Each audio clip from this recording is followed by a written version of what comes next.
Last year, more people chose Trinity Health System for cancer care than any hospital in the region. But it's not just how many cancer patients we see that makes a difference. It's how many we send home to their families. And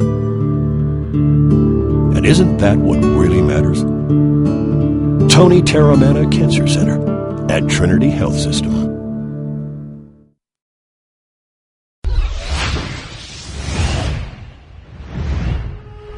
This is the Star Sportcast for November 1st, 2011, Episode 14, High School Football, Week 11. The Star Sportscast is brought to you by Damon's Grill and Sports Bar. Come to Damon's for happy hour, the express lunch, and to be among friends watching great sports action and see if you're good at trivia. Damon's located at the Best Western University Inn along University Boulevard in Steubenville. Hey, welcome to Week 1 of the high school football playoffs and Week 11 of the West Virginia regular season. We're at the Star Sportscast at Damon's Grill and Sports Bar with Brent Sabuski, also known as Bob the Tomato, Fred Younce, never mind, also known as the Ladybug, father of the Ladybug, Mike Matheson. Welcome. How we doing? What? Tomato, the old days. Wasn't it like a sexy beast? Isn't it like No. Yeah. No. VeggieTales. And you forgot Ohio again when we started. I said Ohio. Did he say Ohio? I didn't hear you say Ohio. Exactly. You don't listen anyway. No, I don't actually. Treat me like I'm Ange or something, man. I tuned them both out like they're my It's wife, but that's terrible. okay. Poor Ange. I feel bad for her. You just don't know. Rumor has it there's a big game at Harding Stadium Friday night, 7:30. Big Red finished number 1 in the state in the Associated Press poll, number 1 in Region 11, hosting number 8 Indian Creek. And I'll be up front saying this. I don't think Reno doesn't want to play this game. I don't think Andrew wanted to play this game. I'm sure Andrew would have loved to go someplace else. Reno would love to see someone else, but it is what it is. So you got to give Creek a whole bunch of credit. They were 3 years ago. They were 2-8. Andrew completely changed the way they take care of things in the offseason. Lost a bunch of kids. Went 6-4, 6-4. Now 8-2, including 6 in a row to make it to the playoffs, and has now replenished his football team with more kids who actually want to work hard. Big Red's 10-0. They had some question marks coming in this year because you weren't sure about. They only had one return on the offensive line. There's a ton of question marks about Marcus Prather, who he's answered everyone really well. You're both going to be on the sidelines. I'm going to be there harassing you, just watching it. We'll start with the Indian Creek beat reporter. Well, I mean, what do you think, brother? I mean, obviously, one thing that kind of benefits Creek coming into this game, and I'm not saying it gives them an advantage because Big Red's been in these type of games before, but one thing that benefits Creek is they've basically been playing playoff games since Week 5. They were 2-2. Yep. They knew if they lost, their season was over. So they've been in that winner, it's over kind of mentality all season. Plus, they actually have the benefit, too. Going into Harding Stadium Week 11 for a playoff game is a completely different world than your average Buckeye 8 regular season game. No offense to the Buckeye 8. It's going to be a packed stadium. It's going to be really intense, and you're going to be playing the best team you played all year. All the seniors on this team have experienced that 2 years ago when they played Big Red as sophomores. They've actually been there, so they're not going to be in awe of the lights. Now the question is, how are they going to react to the talent on the other side of the field?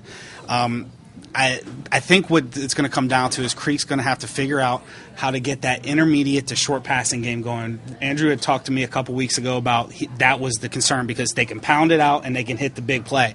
Well, you can't run the ball in Big Red. And if you try and wait for your receivers to get downfield, Mr. Houston Company are teeing off on your quarterback. You have to make them pause with screen passes, swing passes, quick slants, maybe throw in a draw here and there. Make that defensive line who's teeing off on Mr. Kemp pause just for a moment. And then if you can get that going, maybe you can hit some of those deep plays because Najee can come and help out on, say, Ferda, but you still have Alex Young on the other side of the field who's a matchup nightmare for anybody, even for a team like Big Red, because contrary to popular opinion, there are some very good athletes on Indian Creek's football team that could play at Big Red. Big Red has more of them, but they do have playmakers on this Indian Creek team. So those are the things that I'm going to look for. Indian Creek's going to need to happen in order to make this game competitive. Anything you want to add? No, that's fantastic. But I think he alluded to me what the key to the game is, and that starts up front. Now, that's nothing new when we discuss these games. You like the big ugly guy. Absolutely. Yeah. I wonder why. Because you is one. Exactly. But when you look at Big Red's defensive line, you look at Indian Creek's offensive line, this is the matchup of the weekend. It really is, because you have 4 seniors on Indian Creek's offensive line. And then on the Big Red's defensive line, you have Mr. House, Mr. Reed, Mr.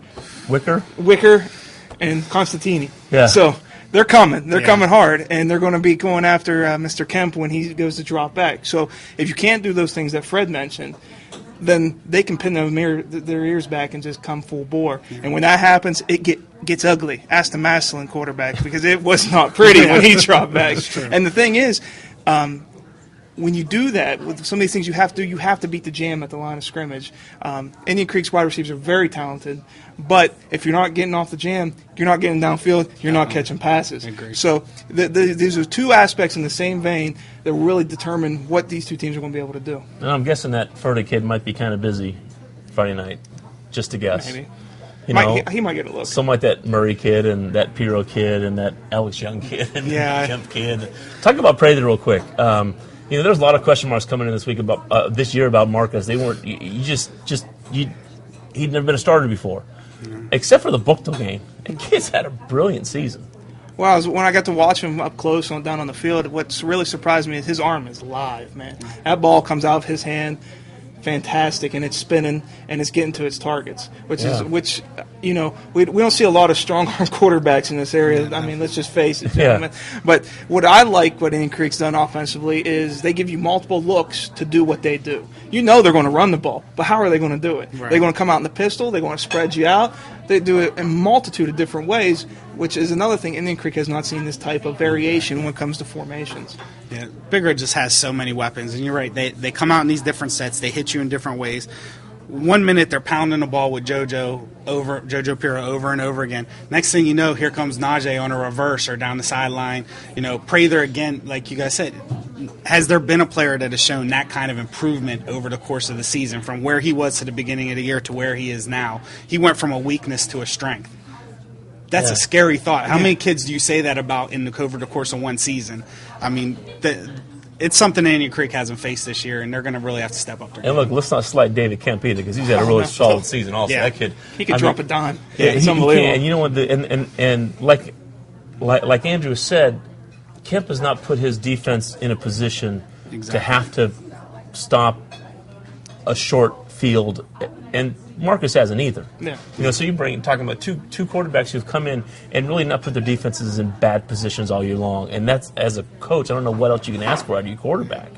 That's just they've done really solid stuff. I just had a flashback to preseason when we were discussing potential other players who were going to be a quarterback for both of these teams that never came to fruition. Yeah, I won't name names because the 2 have done fantastic. Yeah, that just shows what type of uncertainty that we thought they were all facing. Yeah, how about that deep ball Kemp throw? Seriously, that's one of the prettiest deep balls I've seen. He sits back there and he puts it. Only his guy's going to make that catch. It's amazing. I'm telling you, the best pass I've seen all year was Lindsley when he got knocked out. Folded. He got smashed from front behind, and it was still 45 yards right into the receiver's hands. It was amazing. But here's the one thing the Creek hasn't faced all year that they're going to face Friday night: speed. Yeah. They're going to face a team that can make sure you don't get around the edges. They could face a team that's not going to get. You're not going to get behind them on a deep ball more than. They just have the. Big Red just has that type of speed that not many. Yeah, you can't simulate that in practice. No, you can can't. come out in practice and have your scout team line up and all the sets Big Red comes out in, but to get hit by and see the speed that they have, it's a different ball game. It's just something you're not ready for until you get out there. All right. Friday, this is going to be fun. Hey, by the end of Friday night, someone's bubble's going to be bursting. Yeah, I know. I don't want to be on that side of the field. You can't be. I know I get to watch, and I don't have to really work it is a shame hard. that the 2 local schools do have to face each other that early. But I would have drove to Dover. I would have been fine with it. Yeah. You got lost, though. Pam, hey, before we talk about the 3 West Virginia schools who still have Week 11, which is Brooke, Madonna, and Weir High School, we're going to bring Pam in from Damon's. And she's going to talk about luscious food and luxurious food, good food. How about good food? Tasty. I need 1-syllable words. Good food. Hi, Pam. It's actually great food. Okay, great food. See, another good syllable. See, food. Oh, fantastic. It's too many words. You know for me, I always want to talk about happy hour here at Demons. We've extended it. Runs Extended from it? 4 to 8. Okay. I thought you extended Monday it through again. Friday. And we used to offer that only in our bar area, but we have extended that over into our clubhouse area also. Happy everywhere. That's right. That's right. We also have bounce back coupons that we're passing out now. If you come in and join us for dinner or lunch. Is that for after the happy hour? Yeah. Okay. Could be. You'll receive a $2 off lunch, $5 off dinner coupon. Nice. But that's to be used on your next visit. Oh, okay. That's all I've got for you. Yeah, he'll come back. He'll come Your back. cameraman's right. You do actually sound like you know what you're talking about. That's no. That was Well, very thank you. nice of you. But Yes. Really nice of you. Appreciate it. Thanks, man. This place is going to be rocking come Friday night. Yeah, Just you think? Really well. It's like Maslin weekend all over again. yeah. You got Class AAA West Virginia. Brooke hosting Morgantown. Brooke has won 4 in a row, 5 in a row, something. 4 in a row. A win over Morgantown does not guarantee them to make the playoffs, but it gives them a really good shot to make the playoffs. I'm still not sold on Morgantown. Never have been. Brooke's just playing really, really good football. They seem to have it all going right now. They've played. They just have things going in the right direction. I took a quick peek at Morgantown today just to see where they stand and what they got and all that good stuff, right? Yeah. The 2 losses. Their 2 losses this year is Big Red In Martinsburg. Yeah. Yeah. So, that's a pretty solid football team in that regard, okay? And the other thing that at least concerns me looking at it from a Brooke perspective is Morgantown's big. And when I mean big, they got legit 300-pounders up front there. So it's going to be your classic size versus speed type of matchup. And let's see if Timmy Faulkner can get on the outside because he's at, 200 yards a clip the last 4 weeks? Yeah. Because if he gets in the secondary, he's gone. He's absolutely gone. Yeah. Yeah, I mean, Brooke, especially with the way they started this year, has really turned it around. They're playing very good football. It's going to be a tough matchup. Obviously, Morgantown is a very good football team. You said their only 2 losses are nothing to sneeze at. I mean, they played some really good football teams. Brooke's going to have to come out, get that running game going. Buck Melter's going to have to find some consistency. Fiscardo last week, 119 receiving and 2 touchdowns. That gives them that over-the-top threat. So if you're focused on just Faulkner and the 200 yards that he's pounding people for, Buck Melter and company can hit you over the top. So they're playing very well. This is a must-win game for them, obviously. And I think they'll come out fired up and play it. And Bruni will really have them ready to play this week. I agree with that. I really agree with that.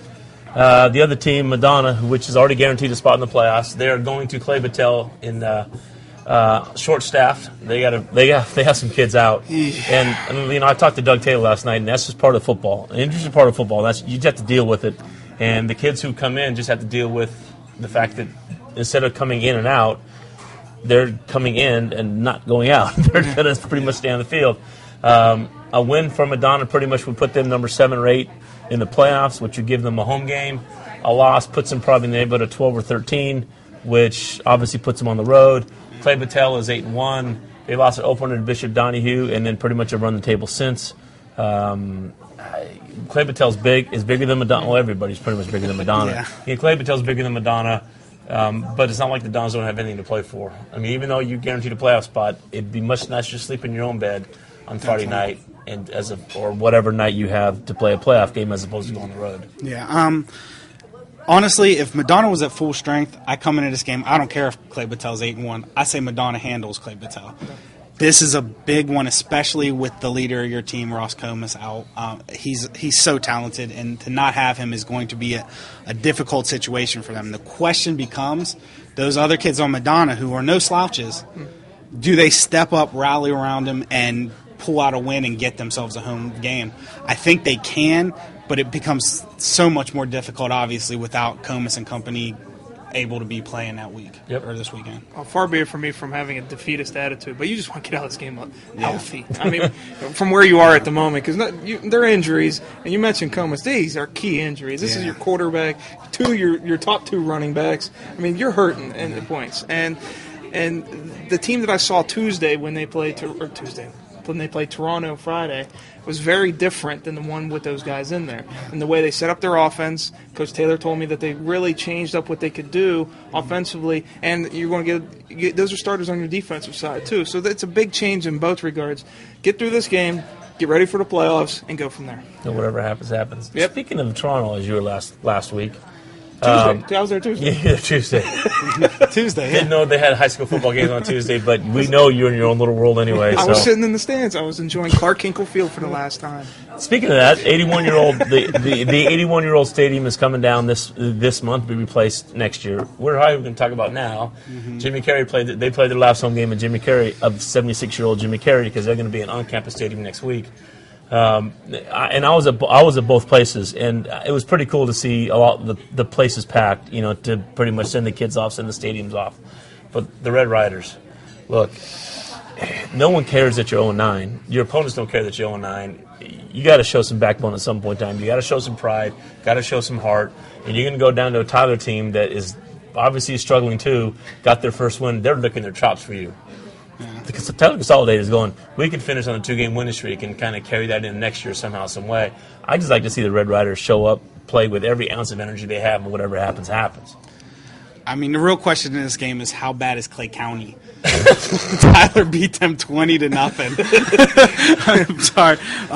If you're going to win a game, this is the game they have to do show it. Up. I mean, you look at and actually I told you I looked it up. I looked at how many points both teams have scored. Even with a 20-0 win, Weir has outscored Tyler this year 75-66. I'm impressed by this. Or this is I don't know. I don't know if that makes me feel good for Weir or bad. I mean, but this is a game. You know what? You're playing a beatable team. You have to step up this week. You have to go out, show some pride, and just hit some people in the mouth. This was a weird team I saw first week of the season against Indian Creek, and even though they got blown out, I thought, wow, that offensive line is pretty tough. They were playing tough against Creek. Against, obviously, a good Creek who's playing bigger this week in the playoffs. Yeah. Find that toughness. Come out. You play with that kind of toughness that you showed against Creek, you beat this team. Yeah. And I think you beat them going away. So, I mean, we'll just see what they come out and do, or if they packed it up already. Mr. Pujols, what do you think?